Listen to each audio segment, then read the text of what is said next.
Kral Space, Kral Space, I can't crawl. Kral Space, I'm invading your space. Kral Space, Kral Space, Kral Space, Kral Space, I can't crawl. Hi, this is Kral Space. I'm Kim Kral. I am reporting to you not live in my closet. I'm trying to film this now. I'm trying to take it to a whole nother level. If you've noticed, I put clips up on there's like a brush fire down the street from me, and then now there's two, and so like the fire department is going wild outside. Guys, oh God, the world's on fire. Literally outside my window.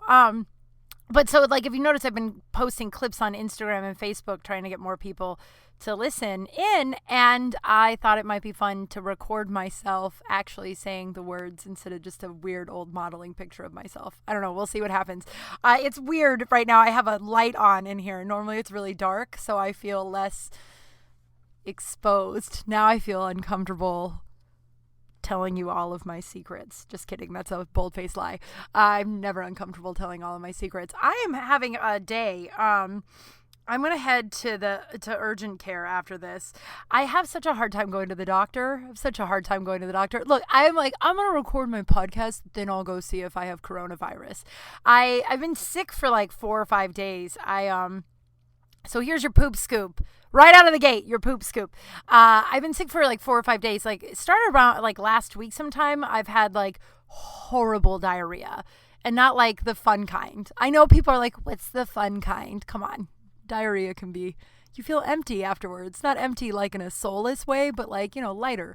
And sometimes if you are like me and you don't poop often, diarrhea is a real godsend.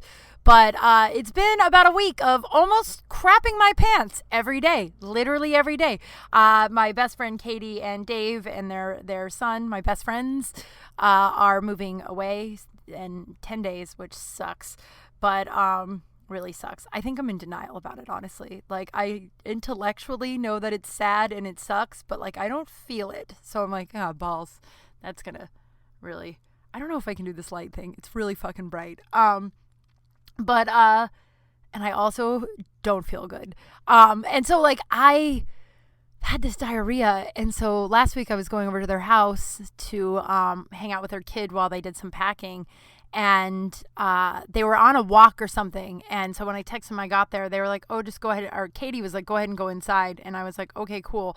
I'm going to shit my pants. And she's like, yeah, go ahead and go. So I go in there and I blow out their toilet, and then I can't find any matches. They normally have just a big bucket of matches, and now they're moving, and so everything's all packed away. I feel like that's one of the last things you should pack up, by the way, is matches, just in case your friend who always blows out your toilet comes over. And so I text, Henry's coming in the closet. He's still home. So I text Katie and I was like, where the fuck are your matches? And she doesn't get back. So I flush, and then I walk out to try and find some matches, and in walks Dave. And I'm like, oh no, hi. I wonder if he ever thinks like what he signed up for when he decided to marry my best friend. They haven't gotten married yet. I just call them husband and wife because they might as well be married. But like the amount of times that I've blown out their toilet and have to have told him, it's so embarrassing. But he went and found me matches and was like, here, take care of it. But so since then, so like that's like, I don't know, like a week ago, I've been having like almost literally like almost shitting my pants. I've almost shit my pants like 6 times on my own couch, like where I'm like laying down because I feel like garbage, and then all of a sudden I'm like, oh God, I'm gonna poop my pants, and then I have to like dart to the bathroom. There was a skid mark situation that I don't know why I'm telling you about right now, but I'm not proud, guys. So I'm not doing well. I don't feel well. And last Friday, or Friday, like 4 days ago or whatever, Katie and I went on a walk, like an hour walk, not a big deal. I'm super hydrated. Like my pee is lemonade color, and everything I've Googled, it's like, and also I have a friend who is a nutritionist, and she's like, you don't want clear water or clear pee, because that means your body's not absorbing the electrolytes. I can't remember. I'm not a doctor. But you want it to be like lemonade color. You don't want it to be like brown. You want it to be like lemonade color. If your pee's brown, drink more water. And so my pee's fine, but I came home from that walk and I legit took a 6-hour nap. And then I woke up and I felt awful. and I've felt awful since. So I went and got tested at one of the testing sites on Monday, 2 days ago now, on Monday, and came back negative yesterday. And so I posted, and it was, because I post everything on Facebook. I don't post everything, but I post a lot. And then a few people were like, and I'm like, I still feel like garbage. And they're like, if you still feel like garbage, those rapid testing sites are actually 50% accurate. You should listen to your body, go to the doctor. So I'm going to the doctor.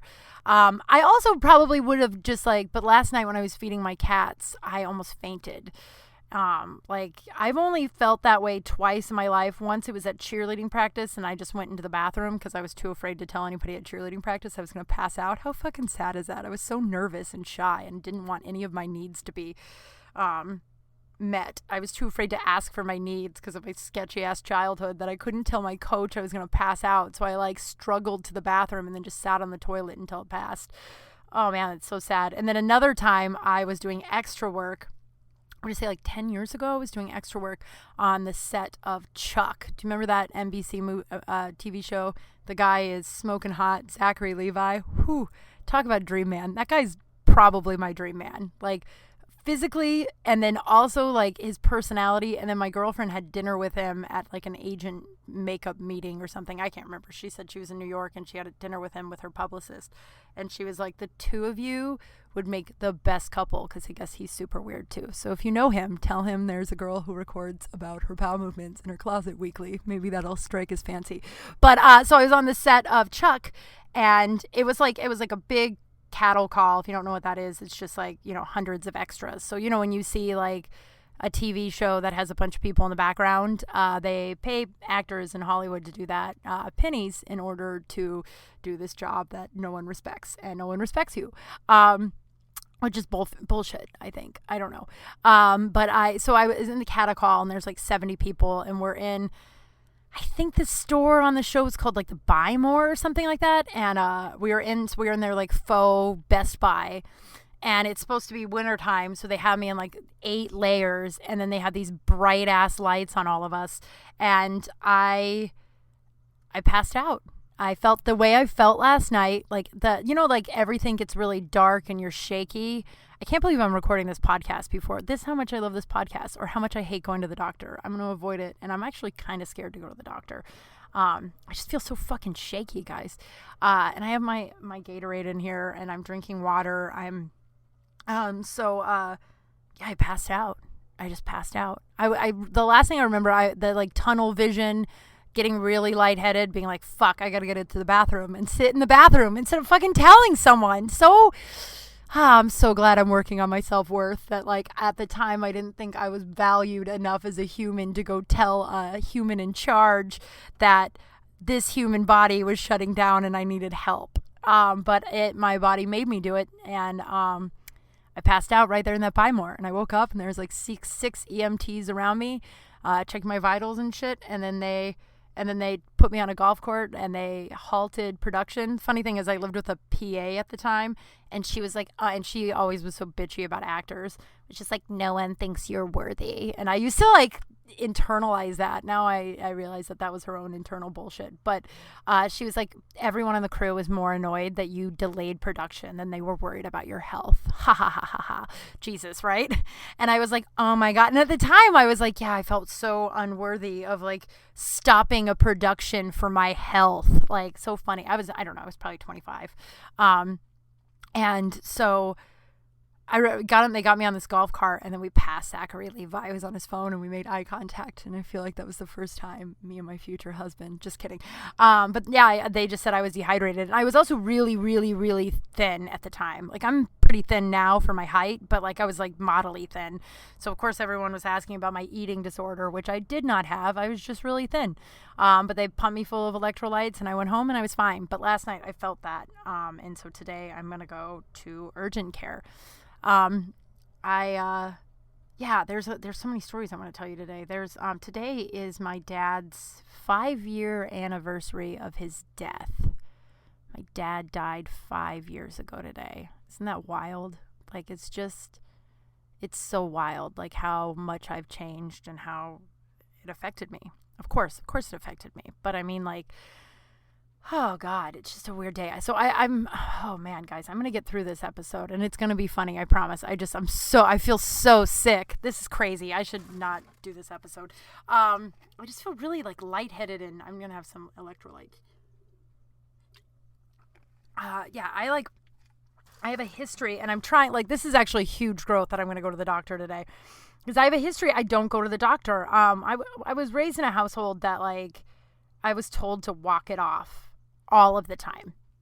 Like the amount of times I've thrown up at school because I told my dad I was sick and he basically told me to walk it off, or like he would like guilt me into like, are you really feeling sick or are you making it up? And I had to like give a case of like how I felt, but I was little. So I remember one time I was in third grade. Well, who was my second grade teacher? Mr. Godfrey. Okay, I was in second grade. And that's how I remember the age, is like who my teacher was at the time. And so I was in second grade and I told my dad I didn't feel well and I thought I had the flu. And he basically told me to fuck off.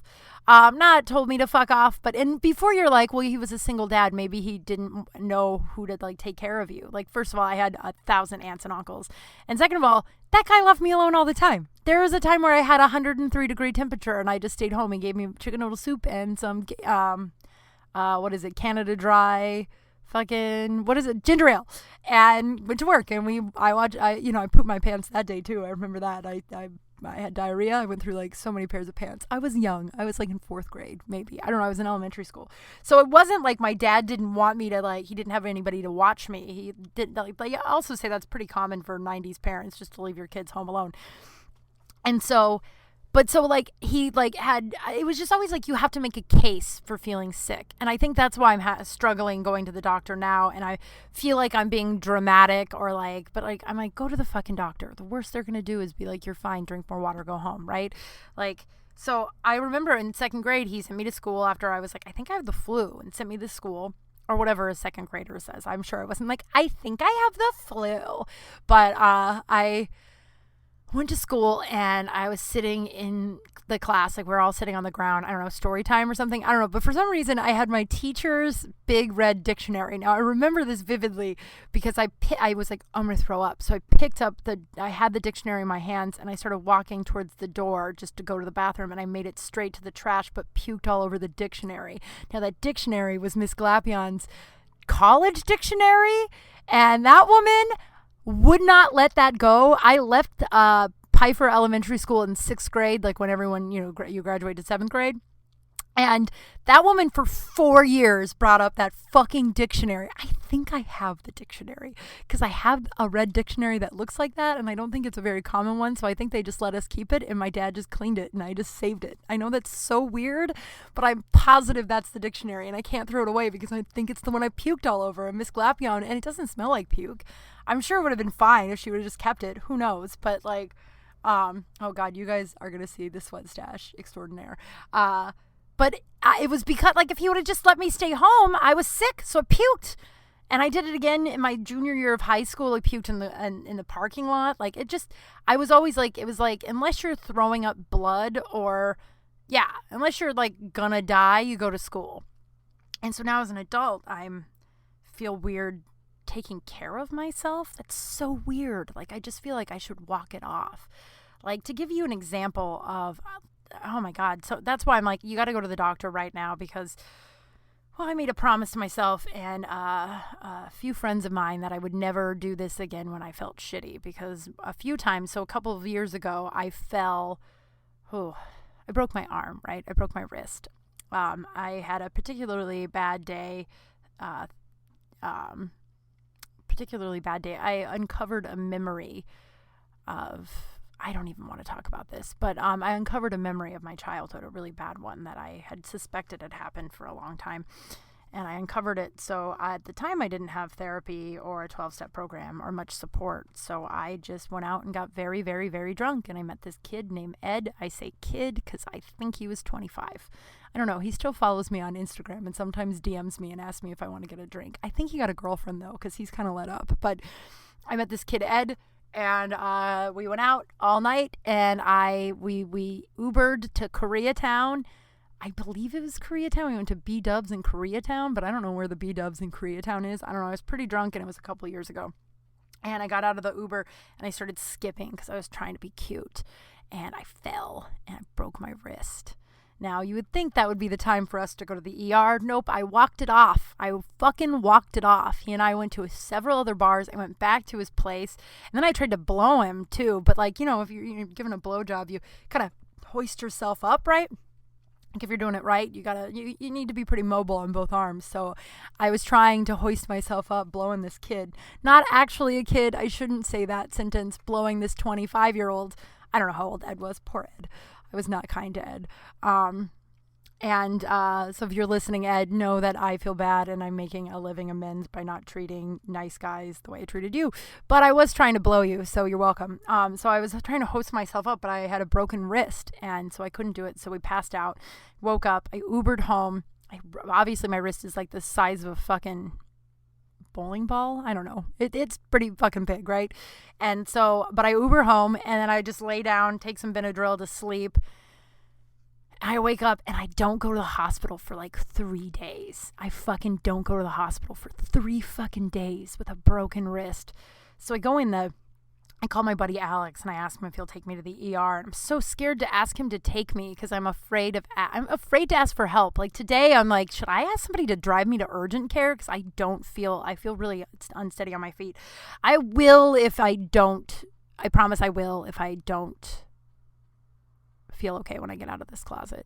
I just feel really fucking weak. It's weird. I don't feel like I don't know. But I'm going to go to the doctor. So I call my buddy Alex and he takes me to the ER. Of course he takes me to the ER, right? No one's going to say no to that. So he takes me to the ER and I tell him, I fell down skipping, and then they separate us, right? And I don't know we're being separated. I just get taken in the back, and about 3 to 5 nurses keep coming in and asking me what happened. And I keep being like, I fell skipping. And they're like, okay. And then they leave, and then they come back, and they're like, all right, honey, so what happened again? I'm like, don't you people talk to each other? I fell down. I was skipping. I fell on some cement, skipping around.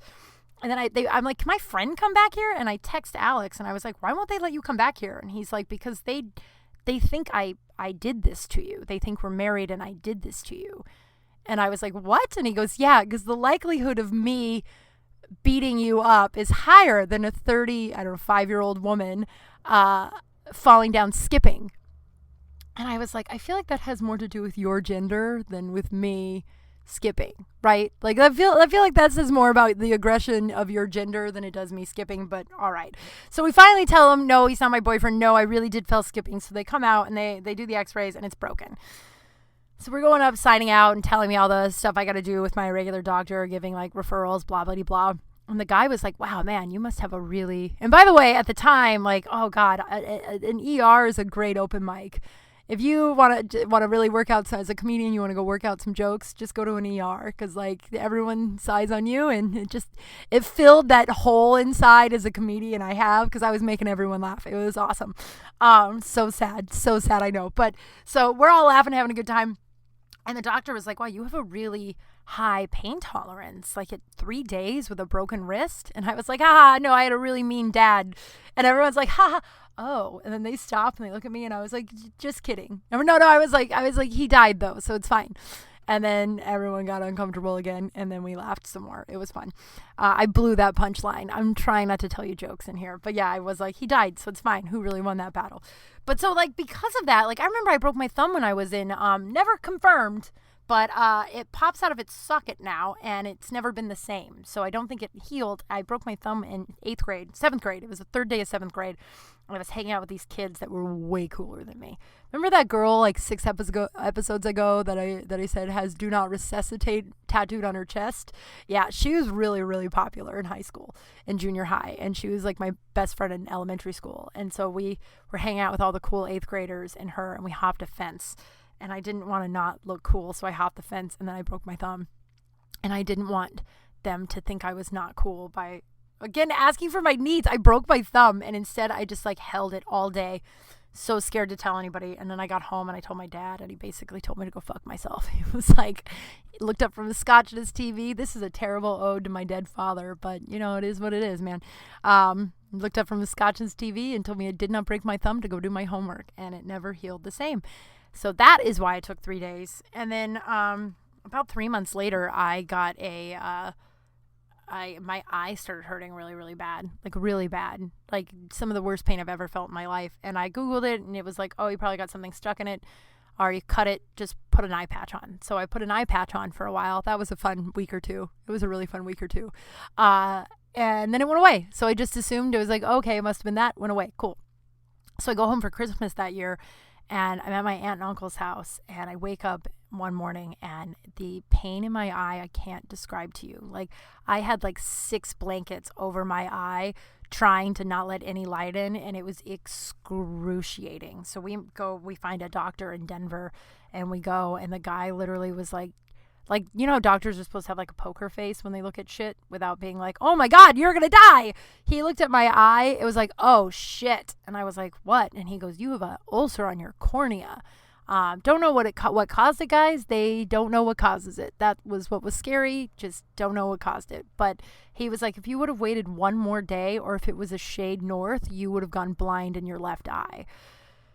And that was the wake-up call. I had an eye patch, almost went blind, and at the time I had my cast, and I was like, oh, I should start going to the doctor when I don't feel well. So that is why I'll go to urgent care today, because you're not supposed to almost pass out when you fucking feed your cat, especially in the middle of a pandemic. So hopefully it's just a bug. I don't know. But I'm told that these rapid testing aren't the most accurate. And also, I forgot to cough before I did it. I'm confessing that now. It probably doesn't matter. You're supposed to cough really hard 3 times, and I forgot to do that. And then I coughed, and then I wiped it. I don't fucking know, but I'm going to go to the doctor. Yeah, man. So crazy. So crazy. So, yeah, my dad died 5 years ago today.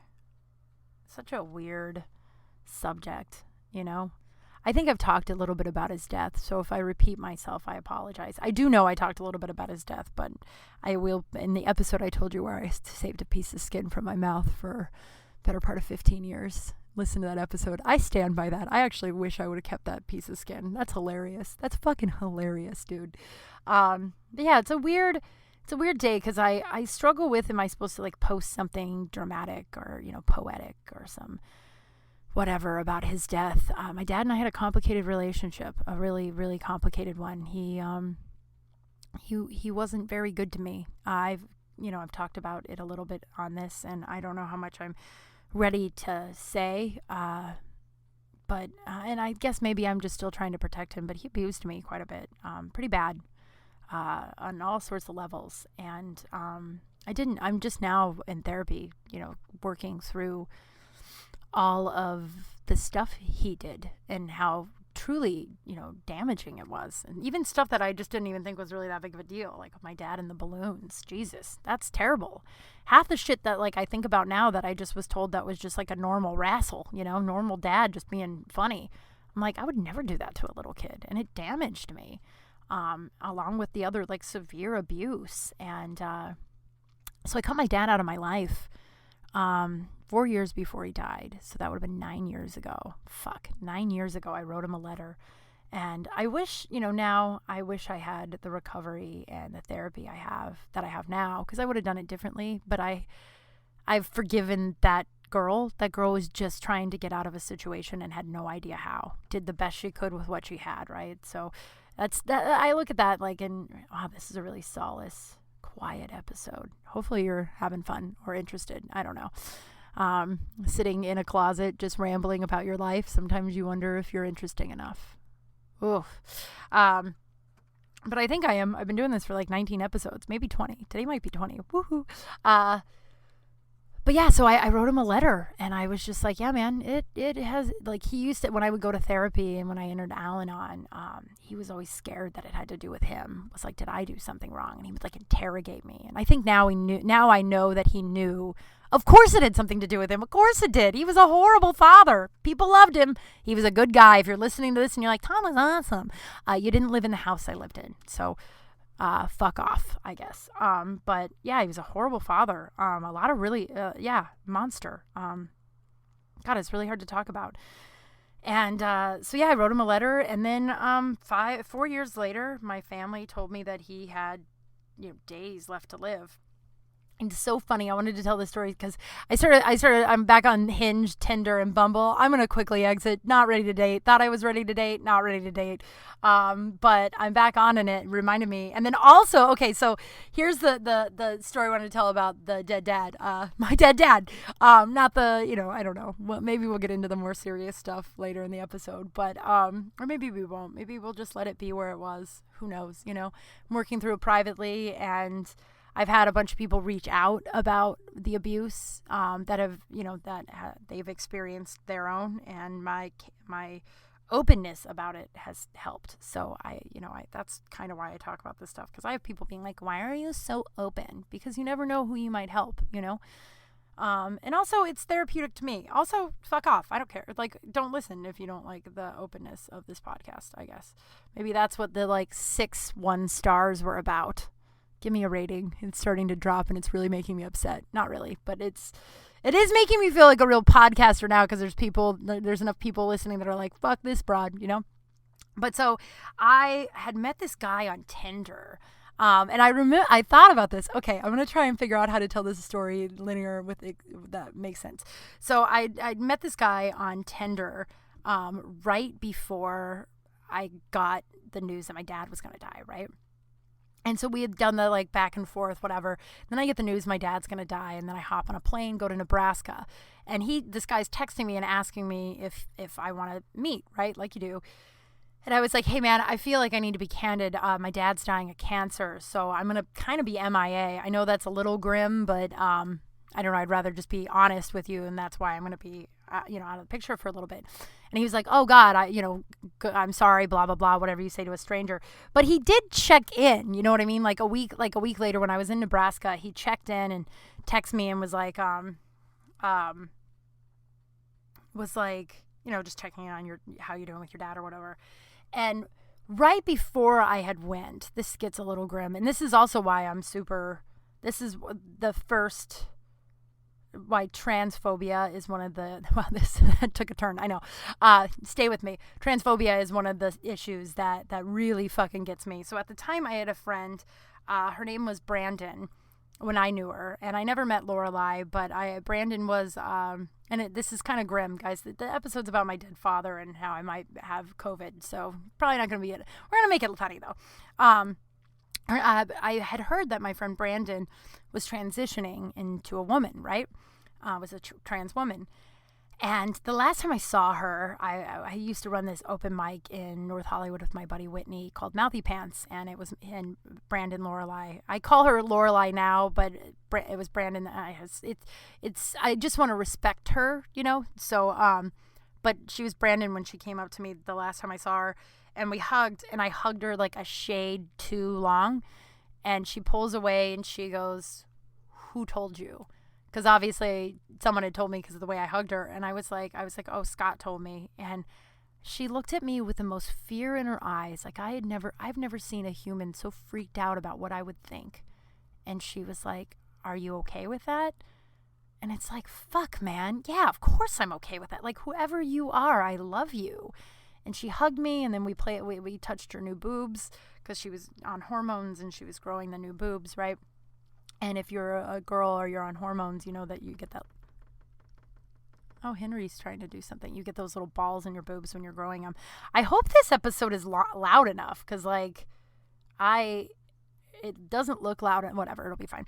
But you get the little balls in your boobs. So we played with her little balls, and then she hugged me again, and then I went to Nebraska to say goodbye. No. Then sorry, wow. This is 5 years ago, guys. Bear with me. But then a few days later, she killed herself.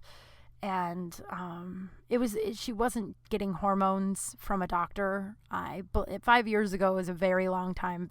Technology's different. The acceptance of trans people is a little bit different. Not much. Stop being an asshole. Transphobia? Crack a book. God damn it. Anyone who homophobia, transphobia, all that stuff, you sound like a dumb asshole. That's it. No one's like, you really made me think of some stuff. No. What the fuck do you care? Lorelai, like I said, I loved her. Whoever she was, whatever she wanted to be, I loved her. So she wasn't getting, it was harder to get hormones at the time, so she was not getting them regulated by a doctor, and she killed herself.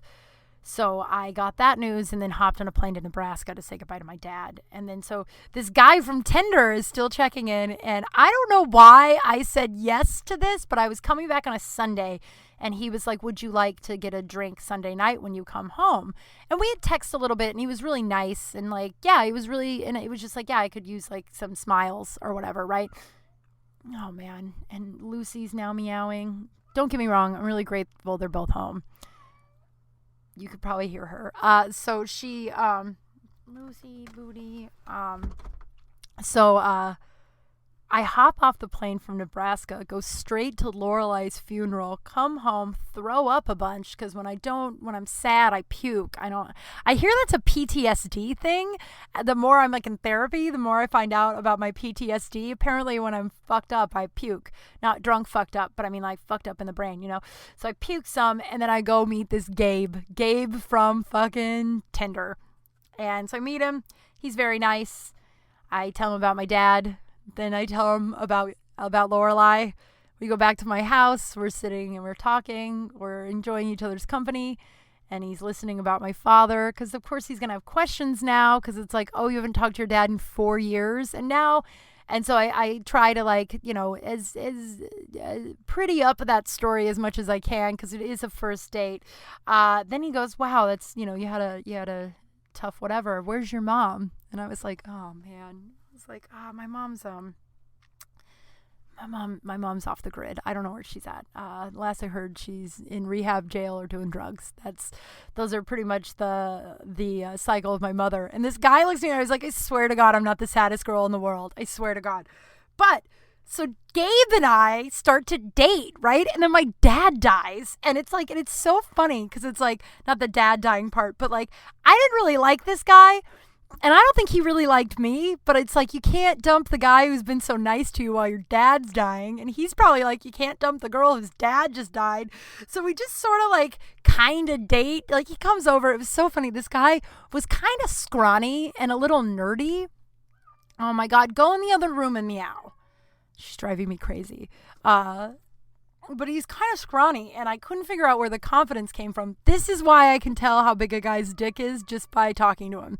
It's my superpower. Some people don't believe me. I promise you, I am 100% correct.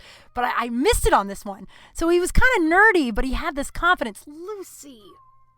Do you hear her? Honey. Lucy. All right. Jesus Christ. Hello. So he's kind of nerdy though, but he's got this like confidence about him, and I think that's what made me attracted to him. Like if he didn't have his confidence, I wouldn't be attracted to him because he was just a little like oompy, right? I don't know what that means, but he took off his pants the first time and like a fucking baby arm fell out. His dick was huge, and I was like, oh, there it is. That's why you all got the confidence. So we slept together a bunch, and it was okay. Like there was never a connection, but I think it was just like both of us just felt weirdly obligated. And then I had a show at the Ha like a week after my dad died, and I had no business being on stage in front of an audience at that time. Like I was so fucked up, right? And so he was like, I would love to come to your show. And I was like, yeah, that sounds like a great idea. Come to my show. So it's the Ha. No one's there. There's literally 3 audience members. And like, if you're a comedian, you know that's part of the gig, right? Sometimes you perform for hundreds. Sometimes you perform for a guy. That's just how it goes. I've only performed for hundreds a few times. Let's not get carried away where I'm at in my career. But still, a few times is more than I did 5 years ago, right? But so at the time, it was like 3 people, and I wasn't doing great, so I bombed, and it was 5 years ago. I'm a lot funnier now, so I bombed, and then the host of the show, who I adore immensely, Mike Moratori, he spent his whole set talking about how hot I am and about the guy I was with fucking me. It was hilarious, but the guy I was with was extremely uncomfortable and I bombed. Oh, it's just like a perfect storm of embarrassment. And then we go back to my place. We fuck one more time. He goes home and I never hear from him again. Ghosted. Which I wasn't sad. It was just like, oh, thank God. Like, I couldn't date this guy. Like, we didn't like each other. But Facebook often asks if I want to be his friend. And he had a twin. And my favorite bar, Elbow Room on Cahuenga, when the world comes, it's still open now, but yeah, go check it out. It's awesome. It's owned by a really great guy.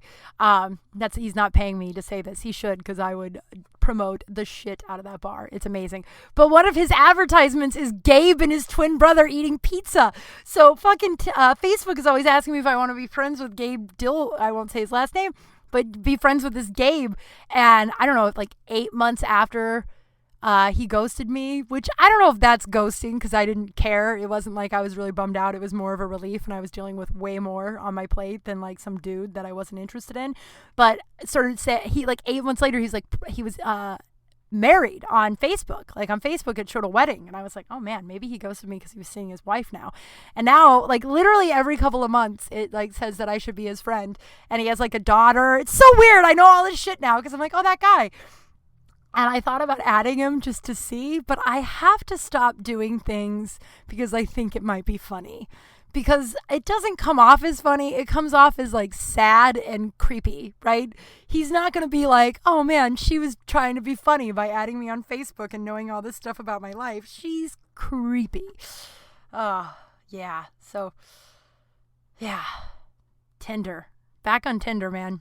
I don't know. So I probably will post something. I'll probably post something about my father in the post about this.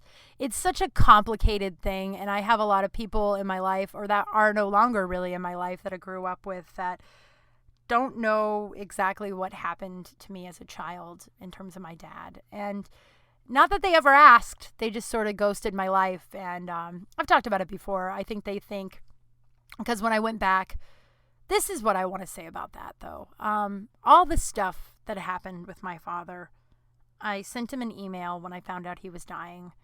And I was just like, hey, man, the past is the past. You did a lot of really bad stuff. I'm not here to, like, make a case for it, argue about it. Like, let's just leave it in the past. I'd love to just have a beer with my dad and just maybe see how you've lived your life. It's complicated because... It's complicated when your abuser is someone that you love very much. I loved my dad. I still struggle with that, actually, because of some of the stuff he did. But there was a person in there, and I don't know. It's complicated and it's hard to talk about. And it's hard to talk about because people don't understand. Like when I talk to close friends or even boyfriends and about the stuff that he had done, they can't see past that. And I get it because it's heinous and it's awful. But I loved that guy, and a lot of cool shit, a lot of my cool personality shit comes from him. And I compartmentalize it, I guess. I don't think that people are inherently bad. I think he was just a sick guy. I don't think he did those things at me. I think the same thing of my mother, too. I think they are just very sick people. And sadly, I was just collateral damage, if that. And I'm lucky. I had a lot of people around me growing up that made me a better person, a good person. Wow, I'm going to cry. But like I had a lot of people around me growing up that made sure that I had good in me, like my grandparents, my aunt and uncle, all my aunts and uncles, my cousins. And my dad loved me. He was just a really sick dude. And I went and he called me and we decided I was going to hop on a plane. I couldn't do it by myself. I had a couple of friends who told me I had to do it by myself when I asked them if they'd come with me. And I just don't do that to people, like I still hold a little bit of a grudge with that. Not like an active one, but I think back and it's just like, man, when I asked you for help, you were like, no, I think you need to do this on your own. And it's just like, don't tell me what I need to do when saying goodbye to my father who's dying, who abused me. I couldn't walk through it alone. And I asked my friend Natasha to come with me. And that's a bittersweet relationship too, because she and I are no longer friends. I don't know if I know that like I said, my self-worth has gotten higher, so toxic people sort of have fucked off. And I don't know if she was toxic then. I know that a lot of that trip, she made it about herself and a lot of behavior that I just didn't see. But will forever be grateful to her, forever, regardless of what has happened with us since, regardless of what will happen if we see each other in the future or anything that's happened. I will forever be grateful to her because I could not have gone alone. I was terrified of my father, terrified.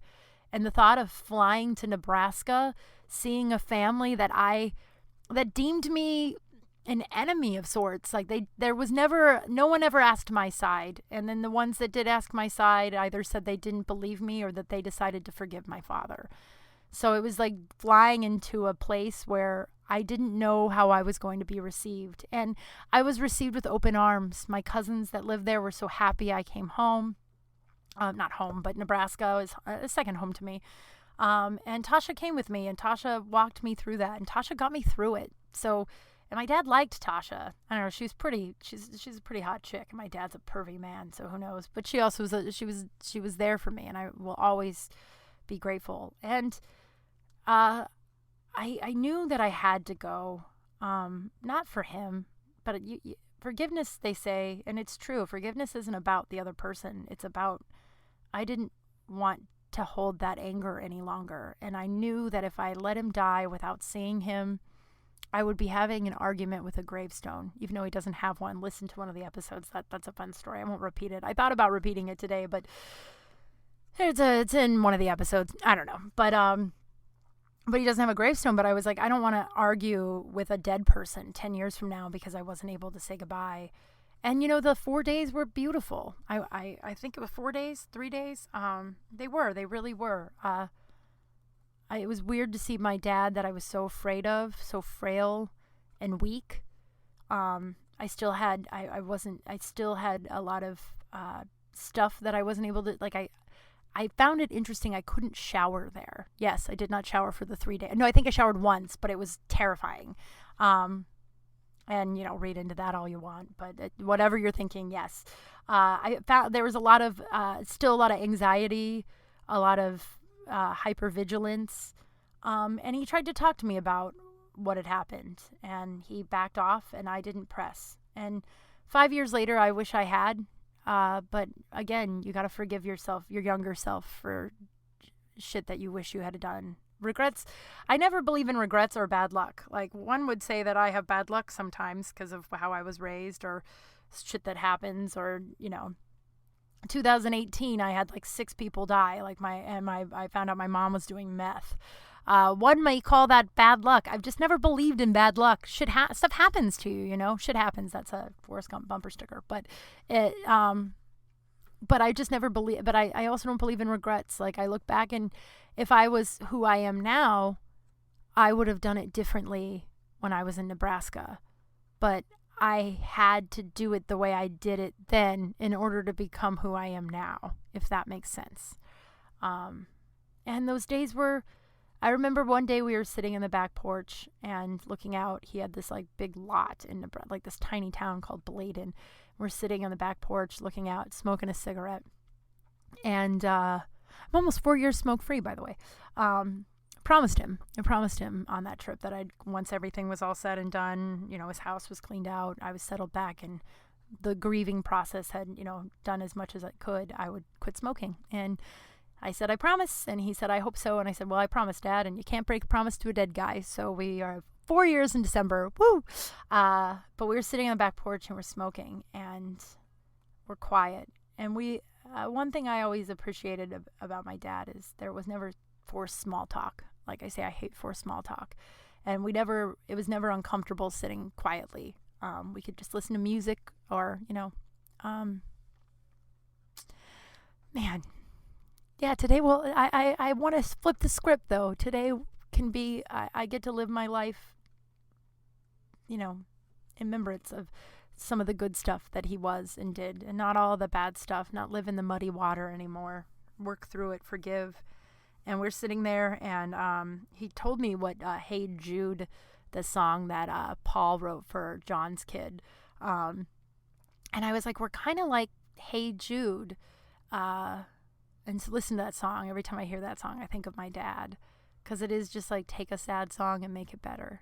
And then I also quoted John Lennon, and it's so true. The Beatles were always huge for my dad and I. That was one gift he gave me, the love of the Beatles. I love the Beatles. I have a tattoo on my foot that says, there's a long story to it, but it's the Beatles song, Let It Be. It says, whisper words of wisdom.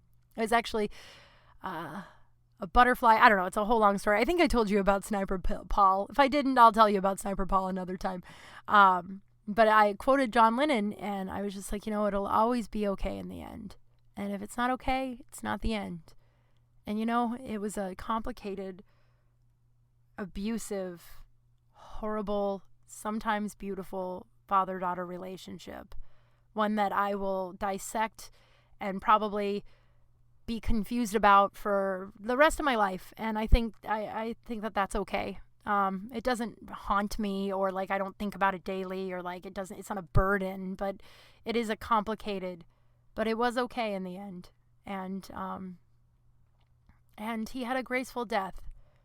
And I don't think, I know for sure if he was still alive, we wouldn't have a relationship, because what he had done in the past was just too much to have a relationship with that person. And I think that's okay. I'm in a 12-step program where a lot of people forgive their parents, and I learned a long time ago that it was also okay to forgive them and then not have a relationship with people that are bad for you. But yeah, so 5 years ago today. And normally I go to Santa Monica Pier, where my dad and I first came. When I moved here, we went to this place called Rusty's that's still fucking there. I don't know. I doubt it's open right now. Well, I guess they have outdoor seating. Who knows? I don't know what's open. I'm not really going out and about. Well, mostly because I don't feel great. But before not feeling great, once I feel better, I still will probably stay inside, because I don't know if you know or not, we're still in a goddamn pandemic. I told people they were a stupid asshole if they didn't wear a mask on my Facebook the other day. And this woman that I don't know, but she does post weird shit on my stuff, but I have no idea. But we had like 90 mutual friends, so I just have let her stay. She was like, I have 3 academic degrees, and it's not nice and I chose not to wear a mask, and it's not nice that you call me stupid. And then she blocked me, so I couldn't tell her that I wasn't trying to be nice, and I meant to also say you're a selfish, stupid asshole.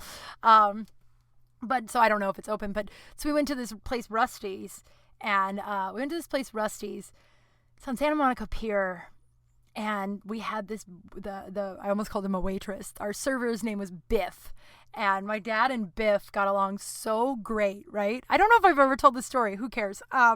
My dad and Biff got oh God, okay. Sorry. Wow, this is how my brain's been the last 5 days. I will get to the doctor right now. I know you're probably listening and you're like, bitch, go to the doctor. Why are you recording a podcast? Because I don't know why. All right. I just explain. Well, I just explained why. So the fact that I'm going to the doctor anyway is huge progress, but I feel the responsibility of getting this done. Plus, if I have to go to the hospital, at least I got an episode out before I die, Just kidding. I'm not going to die. It'll be fine. So Biff and my dad got along so well. So my dad was drinking scotch, because that's what he drinks. And we went back every night that my dad was in town until he left. And then I just lived in LA. Wild, right? That was like 17 years ago. And so my dad and Biff every night, best friends, best fucking friends. And then cut to like 4 or 5 years later, I'm driving through Venice with some girlfriends, and we're trying to find parking. And these dudes are standing on their balcony, and they wave us over, and they're like, you girls can park here if you want. And we're like, okay. It's awesome being a pretty girl. I know people bash it, but you get to park places that most people don't get to.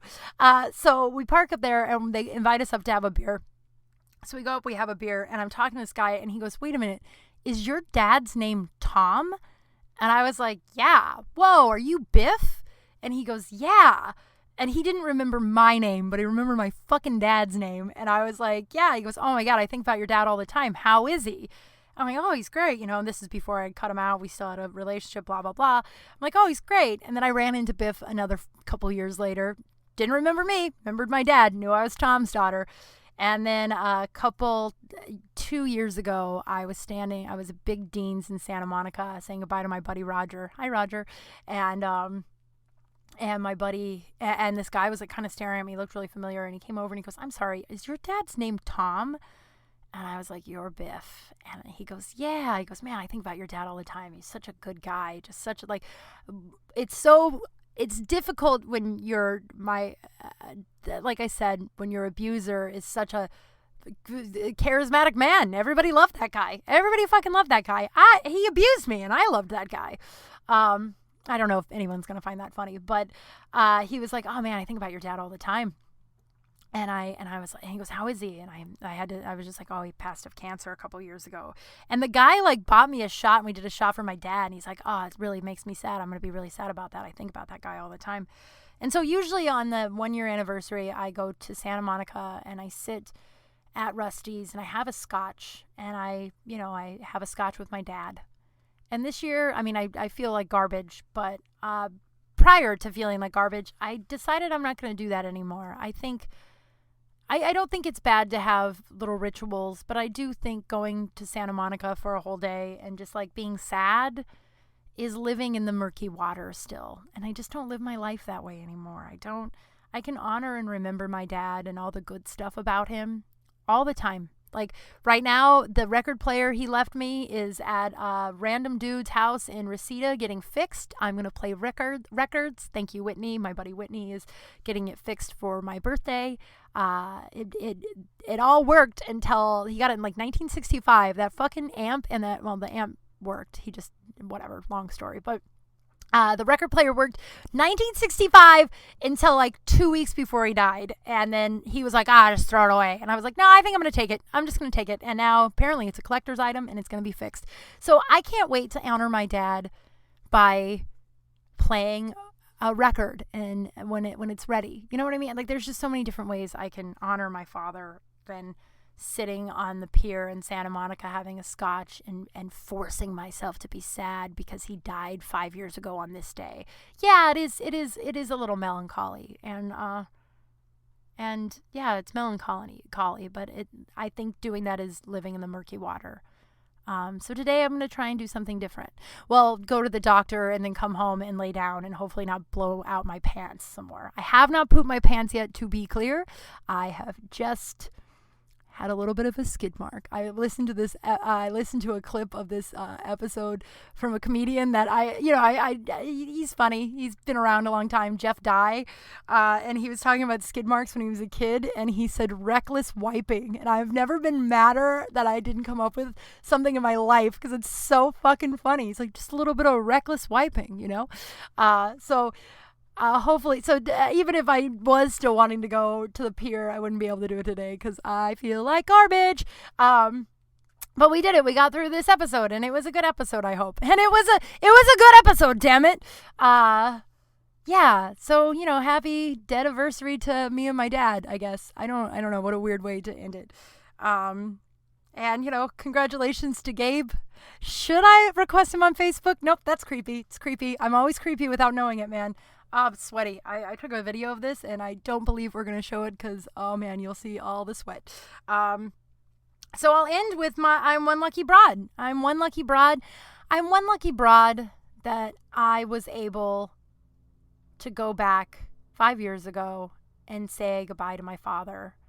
I don't believe in like the sky god, like the sky dad god, but I do believe in a higher power, and I think that there is universe or higher power or divine intervention or whatever the fuck you want to call it in that. I feel like I wouldn't have been able to do it on my own, and if I hadn't gone back and forgiven him and made amends and said goodbye, I would be a very, very different human being than I am right now. So I'm grateful. I'm grateful to the friend that came with me on that trip, even though we have since severed ties. I wish her well. There's no hard feelings or bad blood. Just sometimes people aren't good for your life. But I'm grateful that she walked through that with me, because I wouldn't have been able to go, and I would not be who I am today. And I kind of love who I am today. So, that was Kral Space, guys. I'll keep everybody updated. I might just have the flu. I don't fucking know what's going on, but I'm going to go to the doctor right now.